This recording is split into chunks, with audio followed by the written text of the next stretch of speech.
Nah, pikiran kita itu bisa diare juga. Ya, jadi pikirannya Mas Jawair itu bisa diare, Mas. Jadi mikir terus gitu, nggak mau Karena berhenti. entah kualitasnya. Ya, dan itu bisa disebabkan oleh kualitas atau kuantitas asupan Untuk informasi yang informasi. terlalu sering gitu. Jadi misalnya Mas Jawahir, kalau sudah overdosis kayak diare nanti dia mikir yang enggak itu. Jadi orang itu overthinking, ya jadi apa overthinking kalau bahasa tasawufnya tulul amal. Tulul amal itu akan akan jangan-jangan itu karena informasi atau data. Nah, kalau informasi ini terlalu banyak ya memenuhi ini pencernaan otak kita bisa diare Mas itu. Nah, makanya terus tadi ada istilah puasa bicara. Memang ada Ustadz orang yang nggak bisa menerima barang enak banyak. Banyak orang itu mengeluh setiap hari, Mas. Mengeluh gini, yang saya itu hidup kok susah terus ya. Loh, artinya dia nggak bisa menerima nafasnya yang enak. Loh, nafas itu kan enak. Makanya latihannya itu kalau di tasawuf Indonesia itu jangkarnya didikir nafas. Jangkar riadoh loh ya. Iya. Itu didikir nafas. Loh, kalau kamu nafas saja nggak mau menerima Ya, gitu. hal Atau yang simple. Iya, simple, sederhana, dan nikmat betul. Terhadap hal yang enak saja yang berupa nafas kamu nggak bisa mensyukuri. Bagaimana mungkin kamu mau mensyukuri barang-barang yang nggak enak? Kosong. Kan nanti puncaknya. Mengenai matikan dirimu sebelum mati, bagaimana pengertiannya menurut tasawuf? Terima kasih Ustadz. Assalamualaikum. Mutu qabla anta mutu ya. Matilah sebelum kamu mati gitu. Tapi prinsipnya itu begini, yang disebut kalau di dalam ilmu tasawuf, apalagi di konsep-konsep wahdatul wujud.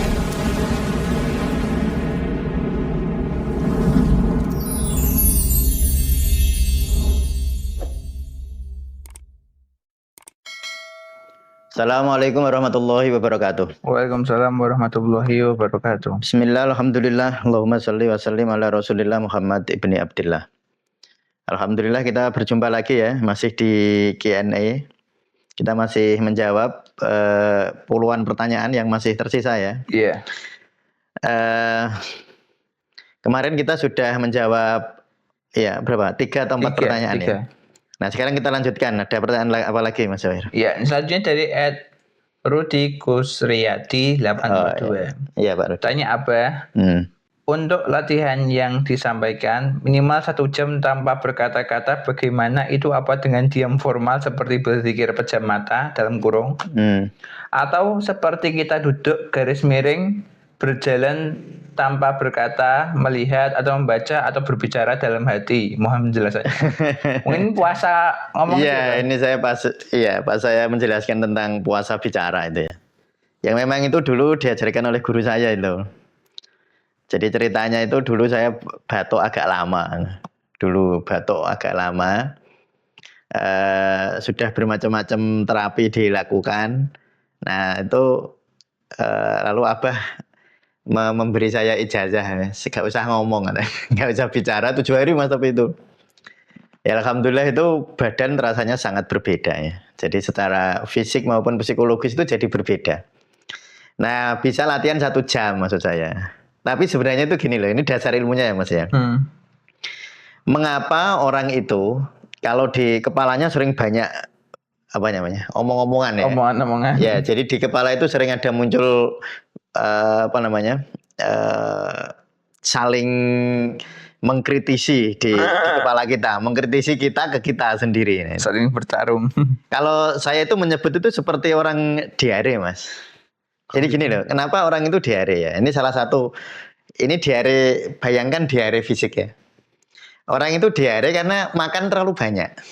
Atau makan,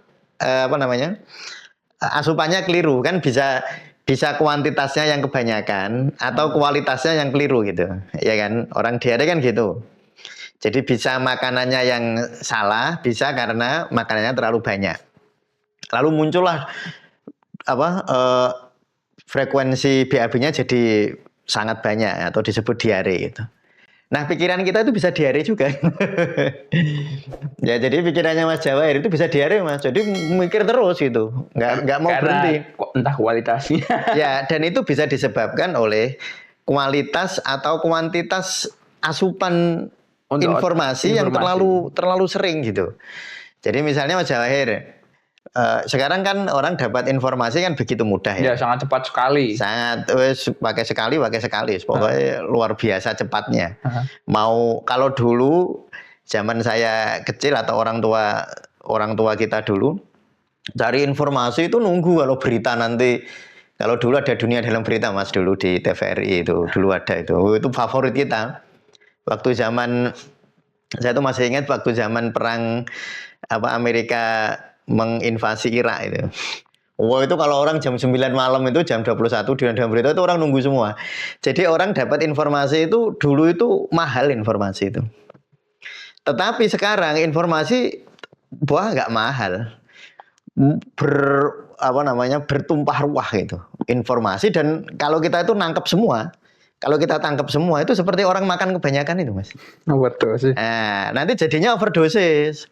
Kalau sudah overdosis kayak diare, nanti dia mikir yang enggak itu. Jadi orang itu overthinking ya. Jadi overthinking, kalau bahasa tasawufnya tulul amal. Tulul amal itu akan jangan-jangan itu karena informasi atau data kan lebih kuat daripada informasi ya. Yeah. Informasi itu bisa jadi data. Nah, kalau informasi ini terlalu banyak ya, memenuhi ini pencernaan otak kita bisa diare Mas itu. Nah, makanya terus tadi ada istilah puasa bicara. Jadi puasa verbal. Jadi puasa bicara itu sebenarnya kita nggak bicara, tetapi kita juga tidak menangkap, tidak mencari-cari gitu Mas. Ya, jadi maksudnya itu tidak mencari-cari, nggak dengerin juga. Jadi masuknya informasi itu kan lewat ini dan mata. Yeah. Mata dan telinga itu kan informasi paling banyak. Jadi kalau saya baca berita ya lewat mata ya kan ini, atau saya mendengarkan misalnya lewat YouTube, itu kan mendengarkan itu. Jadi dalam puasa bicara 1 jam itu sebenarnya menghindari 2 itu. Nah, kalau menghindari kita melihat itu bisa kita atur ya Mas ya. Pokoknya di kamar kan gitu bisa. Di kamar nggak bawa HP gitu. Udah nggak pegang HP, nggak ada asupan verbal dari mata. Lalu nggak ada omong-omongan, karena kalau kita ngomong kan otomatis saya ngomong Mas Jawahir jawab kan. Iya kan? Berarti kan nanti ada asupan. Makanya terus diam. Ya, gimana? Terus ya ini. Ya, jadi kan ada istilah namanya diare mental tadi ya. Yeah. Jadi diare mental itu maksudnya yaitu tadi Mas.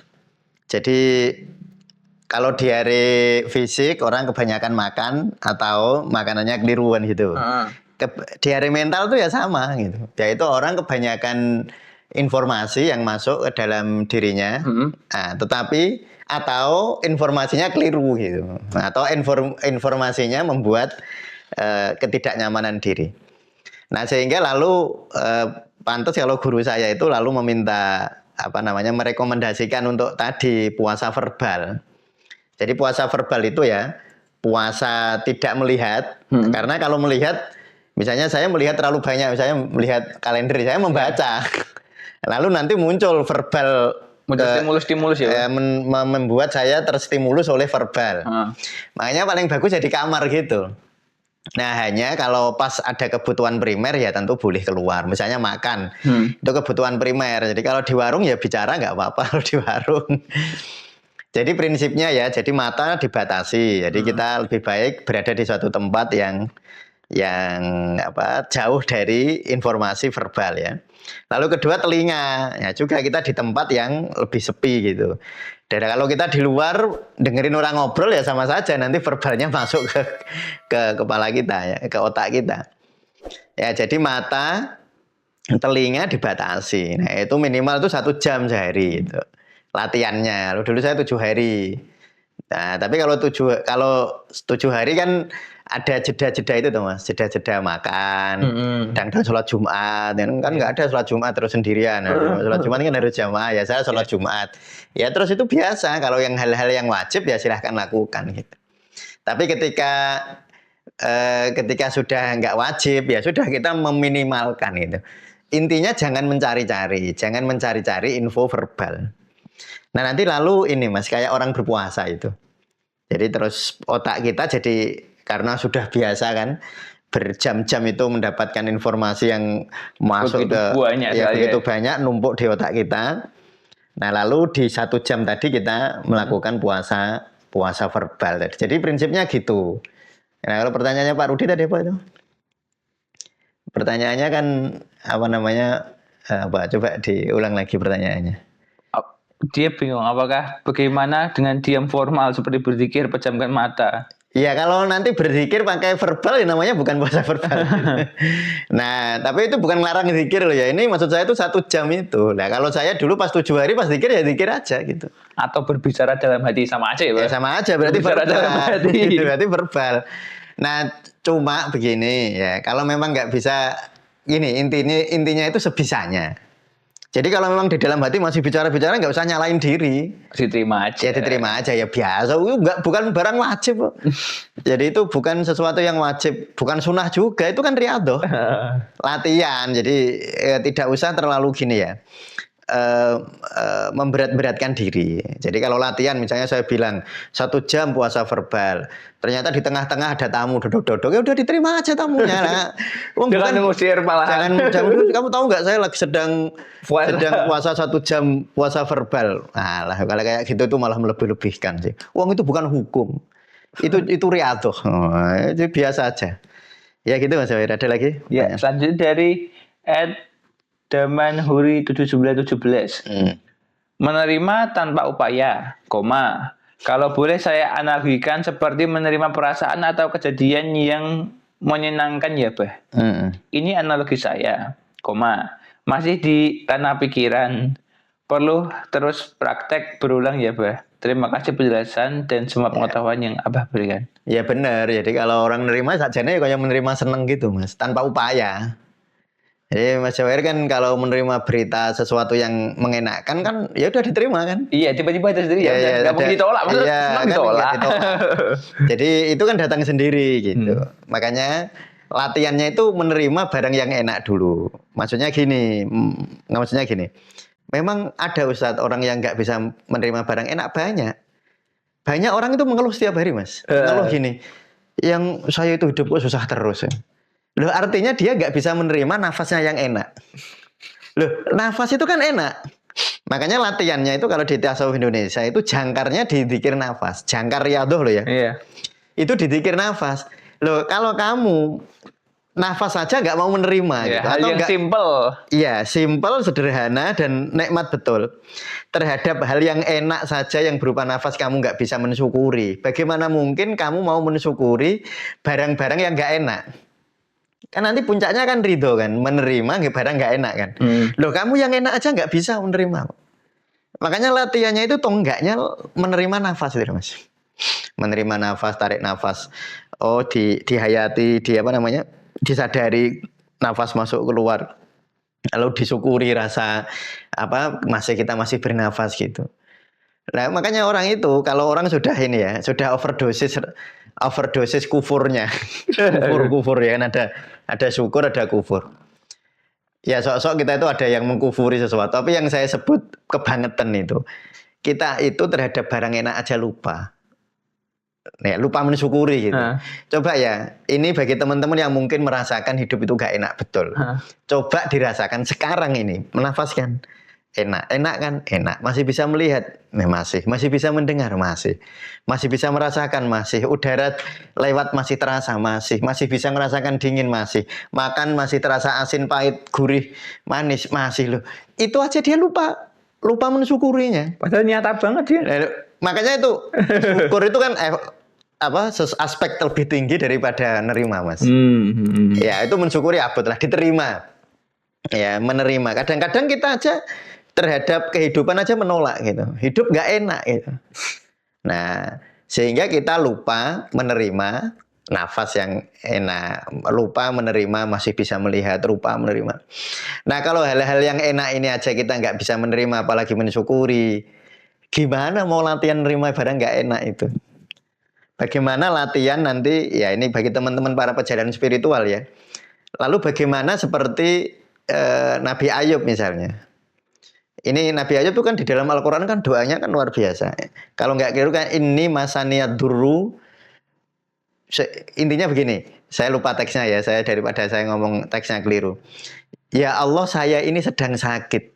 Saya sedang menderita. Wa anta arhamur rahimin. Ditutup gitu loh, Mas. Jadi Nabi Ayub ketika gerah, dia memuji Allah. Wa anta arhamur rahimin. Itu Nabi Ayub. Nah kita kok mau gitu ya kaduan. Wong nafas aja nggak bisa menerima kok. Nggak bisa mensyukuri nafas kok. Mau seperti Nabi Ayub yang, ya Allah hamba ini sakit. Engkau lah yang maha pengasih di antara yang pengasih. Gitu. Jadi Nabi Ayub itu sakitnya aja dia tetap memuji Allah, tetap bersyukur, Mas. Nah tapi ya terus kadon kalau kita nafas saja tidak bisa mensyukuri gitu. Lalu terlalu jauh kalau kayak gitu. Ya makanya latihannya ya itu tadi bener, latihan yang nerima enak dulu aja. Apa Ustaz? Ya nafas. Latihan mensyukuri nafas itu aja. Ya kalau latihan mensyukuri badan meriang, wah angel. Wong badan pas sehat aja ya kita nggak bisa mensyukuri ya. Apalagi mau mensyukuri badan meriang. Padahal nanti Mas kalau kita mau masuk, ini terutama teman-teman yang ingin jadi praktisi ya, praktisi tasawuf ya. Nanti kan ada teknik namanya ini, apa itu Mas, biospiritual. Iya, bios. Nah biospiritual itu kan sebenarnya intinya menerima barang nggak enak. Nah makanya latihannya dari awal. Teorinya gampang teorinya, tapi prakteknya yang susah karena kebanyakan kita menolak barang tidak enak. Ya gitu Mas Jair. Ya, selanjutnya dari Ibu Titin 6978. Maksud menerima itu misal sebagai contoh, ada tetangga sebelah yang satu tembok satu malam.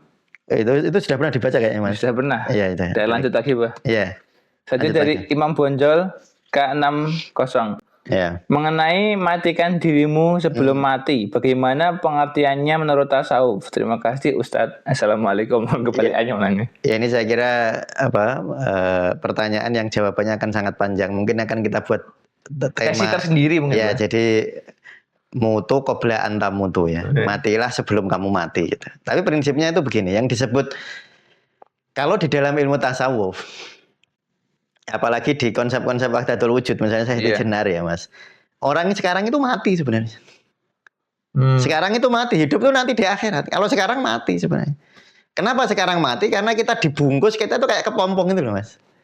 Kita dibungkus oleh selaput itu, oleh fisik ini. Iya, salah satunya ya. Ya kita itu sebenarnya sedang itu sebenarnya. Jadi di dunia ini sebenarnya kita ini sedang mengepompong, sedang jadi kepompong. Nanti jadi kupu-kupu, kita bebas dalam artian bagus ya. Merdeka itu sebenarnya ya ketika nanti kepompong ini lepas lalu kita jadi kupu-kupu dan itu nanti di akhirat. Ya. Jadi sebenarnya memang konsep di dalam tasawuf ini konsep yang termasuk konsep vital ya. Maksudnya konsep yang sangat sering dibahas dan sangat populer ya. Jadi matilah sebelum mati. Ya tentu itu nanti pembahasan semacam itu Mas, level-levelan. Nah, level-levelan. Ada level syariatnya begini. Matikan nafsumu. Nah, itu kan matikan nafsumu maksudnya tekan nafsu.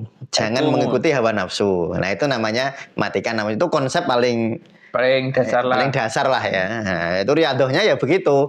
Misalnya sebenarnya konsep puasa Ramadan itu kan sebenarnya kita sedang latihan untuk dalam tanda petik mematikan nafsu kan. Kepengen mangan tapi ojo, ya kan kayak orang mati.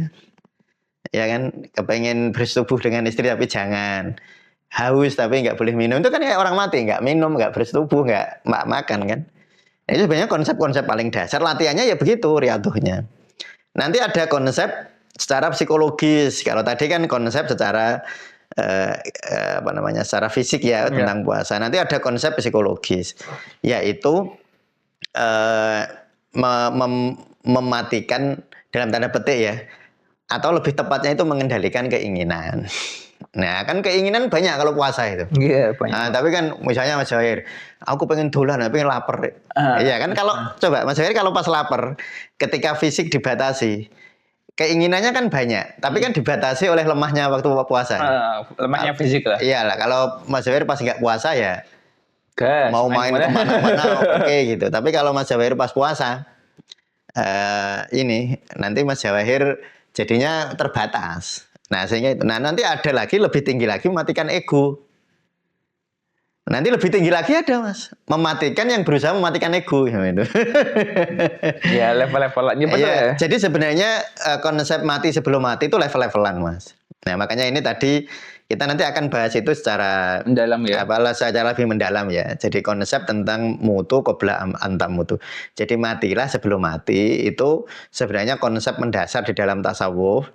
Saya kira teman-teman kalau ingin mempelajari ilmu tasawuf harus populer dengan adagium ya, dengan adagium ini ya, dengan aforisma mati sebelum mati itu. Karena ini menjadi konsep yang sangat penting sebenarnya, karena kalau di dalam tasawuf tadi saya bilang para sufi itu menyebut kita ini di dunia mati, hidup itu yang hakiki ya nanti. Nah kalau kita sebagai orang awam ya sekarang hidup nanti mati gitu. Kalau orang sufi ya dibalik sebenarnya. Nah, jadi itu sebenarnya konsep yang sangat baik dan perlu kita pahami secara lebih dalam. Nanti insya Allah akan segera ya kita buat bahas ya. Di kan Mas Wahir dibuat di perencanaan untuk membahas mati sebelum mati ya. Iya. Nanti kita buat rencana itu. Ya ada lagi? Ya selanjutnya dari Tony Sorobujan. Bagaimanakah membedakan rasa sejati dan rasa tidak sejati atau nafsu tanda tanya? Nggak bisa. Gini ya. Jadi kalau masih bisa dibedakan, berarti dua-duanya salah. Apa tadi pertanyaannya? Membedakan rasa sejati dan rasa tidak sejati atau nafsu. Kalau ini bisa dibedakan, berarti satu level, Mas. Oh iya ya. Jadi gini, saya sama aja dong. Ya berarti sama aja, berarti keliru itu. Nah, berarti kalau masih bisa dibedakan, berarti dua-duanya tidak. Dua-duanya bukan rasa sejati. Coba Mas Jawir saya bilang, Mas Jawir tahu mangga ya? Iya. Tahu buah ya? Tahu. Sekarang kalau saya nanya Mas Jawir, bedanya mangga sama buah apa? Bingung nggak jawab? Bedanya mangga sama buah kan nggak bisa dibedakan. Nggak bisa sama-sama. Nah, karena buah itu ya mangga. Kalau membedakan mangga dan jambu bisa. Membedakan mawar dan melati bisa. Tapi Mas Jawir membedakan melati dan bunga. Ya nggak bisa, misalkan melati dan bunga. Bunga itu melati itu bunga, walaupun bunga tidak selalu melati, tetapi substansinya kan nggak bisa dibedakan. Ini sama saja. Wong rasa sejati itu sesuatu yang merasakan rasa yang tidak sejati itu. Iya, makanya kan kok mau tersendiri malahan. Iya, jadi itu nanti kalau dua ini bisa dibedakan, berarti dua ini satu level. Berarti dua-duanya bukan rasa sejati gitu. Nah ini berarti dua-duanya ya rasa nyebutnya rasa sejati dan rasa sejati atau nafsu atau rasa nafsu. Berarti dua-duanya nafsu atau ego. Berarti dua-duanya rasa ego. Itu sebenarnya seperti ini Mas. Misalnya kemarin kan ada pertanyaan tentang keheningan. Iya. Jadi membedakan keheningan egoistik dan keheningan sejati itu gimana? Kalau bisa dibedakan dua-duanya nggak keheningan. Berarti ego semua. Nah, berarti itu keheningan egoistik semua. Kalau bisa dibedakan. Kalau orang itu sudah berada di rasa sejati itu nggak ada pertanyaan loh Mas. Pertanyaannya hilang semua. Pertanyaan itu udah larut semua. Karena orang ketika berada di rasa sejati atau keheningan sejati, dia berada di dalam ruang kesatuan. Ruang kesatuan itu nggak ada pertanyaan, nggak ada jawaban, nggak ada sebab, nggak ada akibat Mas. Lah orang bertanya itu kan berarti ada jeda, ada ruang ketidaknyamanan di sini. Iya, di tengah-tengah itulah. Iya. Jadi ada sesuatu yang membuat kalau orang bertanya ya. Jadi kalau orang bertanya itu berarti ada sesuatu yang masih bisa dipahami. Dia merasa bahwa sesuatu masih bisa dipahami oleh akal pikiran, padahal yang namanya rasa sejati itu di atasnya akal pikiran. Iya. Di atasnya pikiran. Melampaui. Jadi pikiran nggak mungkin bisa memahami akal sejati itu. Sehingga rasa sejati nggak bisa dibedakan. Karena kalau membedakan, yang membedakan pikiran. Betul ya? Iya. Kalau didefinisikan ya sama aja berarti. Balik lagi kamu. Kita hanya bisa membuat definisi yang berbeda. Tetapi rasanya nggak bisa dibedakan. Ya, jadi karena kalau rasa sejati itu larutnya semua pikiran. Atau keheningan sejati itu larutnya semua sebab akibat. Nah ini memang makanya memahami tentang amr itu penting ya. Memahami amr, kholku amr itu penting dalam konsep tasawuf ya. Karena kalau amr itu sebab akibat nggak ada Mas. Nggak ada ruang, nggak ada waktu. Nah sebab akibat, coba Mas Jawir bilang pertanyaan dan jawaban itu pasti ada ruang waktu ya nggak? Iya. Karena pertanyaan mendahului jawaban. Nah, tetapi sebenarnya di dalam ruang di dalam alam jabarut atau alam kesatuan, jawaban dan pertanyaan itu satu kesatuan. Yang kemarin saya kasih contoh telur itu. Di dalam telur ayam ada kepala ayam, ada leher ayam, ada sayap ayam, ada paha ayam. Itu di dalam ayam. Tetapi di dalam ketika sudah menetas masuk ke dalam ruang waktu, ada yang jadi kepala, ada yang jadi buntut, ekor, itu nanti gitu. Seperti biji itu juga sama. Nah, jadi kalau mau membedakan itu nanti malah gagal. Jadi kalau kita ingin cari perbedaan antara rasa sejati dengan rasa egoistik, nanti gagal. Karena apapun jawabannya keliru. Karena apapun jawabannya jadi keliru. Makanya nggak usah. Nah, nggak usah nyari perbedaannya. Terus gimana Ustadz? Ya dirasake. Nanti kalau sudah dirasake baru mandok-mandok. Baru gitu. Memang kabeh itu ngono, Mas. Jadi makanya kalau di Jawa itu saya sangat senang ilmu itu kelakone kanthi laku. Bukan dengan jawaban. Bukan dengan jawaban atas pertanyaan egoistik. Ya. Karena nanti akan membuat itu nanti terjebak di dalam ruang waktu terus. Kalau misalnya saya berusaha menjawab, misalnya ya, saya kan sok pinter misalnya, menjawab antara rasa sejati dan rasa egoistik. Saya jawab dengan dengan penuh biar bisa menjawab ini. Nah, nanti akhirnya teman-teman nanti malah fokus ke persepsi saya itu nanti. Ya, nanti teman-teman malah fokus ke persepsi saya. Makanya saya itu Mas ya, mungkin Mas Jawahir sudah tahu saya. Kan ada banyak pertanyaan yang masuk ke WA saya. Itu sebenarnya banyak sekali pertanyaan yang nggak harus saya jawab. Dan saya memang kadang-kadang nggak saya jawab. Karena kalau saya jawab itu nanti saya itu tahu jawaban saya ini akan membebani dia. Misalnya saya jawab ini rasa sejati adalah nanti kamu akan merasakan gini-gini. Nanti waktu teman-teman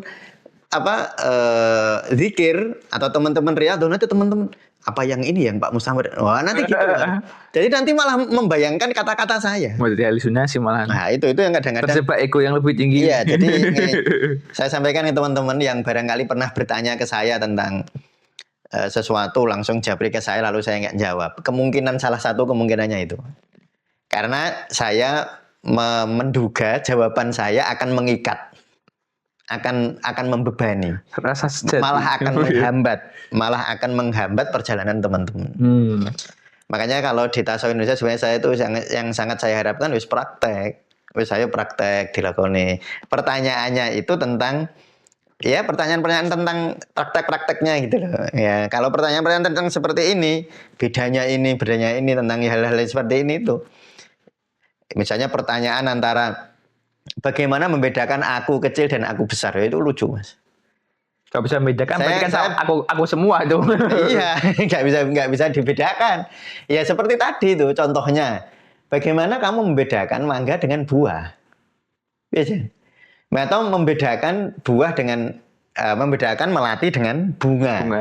Ya nggak bisa, itu memang bukan dua hal yang sejajar kok mau bedakan. Yang kalau kita mau membandingkan sesuatu kan sesuatu yang satu level kan. Satu spesies gitu. Misalnya bunga sama mawar bedanya apa? Nah, tapi kalau membedakan mawar dan bunga, nah itu nggak bisa membedakan mawar sama bunga. Karena bunga berada di dalam dekapan, karena mawar itu berada di dalam dekapan sang bunga. Nggak bisa kamu bedakan. Nah, itu sudah. Makanya kalau Allah di dalam Al-Quran itu nyebutnya sederhana. Walam yakullahu kufuwan ahad. Ora iso dipadake mbek apa-apa dibandingke wae ora iso. Mulane terus nek cara Jawa itu tan kena kinoyo ngopo laisa kamislihi syai'un. Kalau kamu bandingkan, nanti kamu ini akan jadi ruang baru, Mas. Berarti kamu menganggap itu makhluk lagi. Nanti makhluk lagi. Jadi nanti makhluk lagi. Nanti jadi kayak ada batasan antara rasa sejati dan rasa egoistik. Padahal ini dua hal yang berbeda. Nek kamu bandingkan tiba-tiba dia menjadi dua hal yang satu level. Iya, berarti egoistik semua itu. Nanti jadinya salah semua malah. Iya. Ya mungkin memang belajar seperti ini butuh apa ya Mas ya? Butuh ketelatenan ya. Dan butuh untuk tidak tergesa-gesa. Saya selalu ingat pesan dari orang tua. ya orang tua saya. Kalau kita ingin belajar perjalanan spiritual itu semakin tergesa-gesa semakin terlambat.